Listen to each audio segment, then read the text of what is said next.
Anong birth month mo? January, sila yung taong medyo may pagka-istrikto pero may malambot ring puso, taong palaban.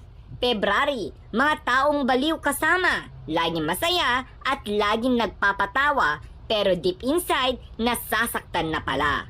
March, sila yung taong matatalino pero pagdating sa love, bobo, madalas mapol agad kahit pinapaasa lang sila. April, mga taong friendly at malalakas ang appeal. Sila'y mahilig mang-asar pero pikunin. May, mga taong magaling mag-advise sa kahit anong problema pero di naman ma-apply sa sarili nila. June, may pagkamayabang at maarte. Minsan, pero mapagkakatiwalaan at madaling lapitan. July, sila yung mga taong totoong kaibigan. Mahilig gumala kahit walang pera basta makasama lang ang tropa. August, bastos magsalita pero virgin.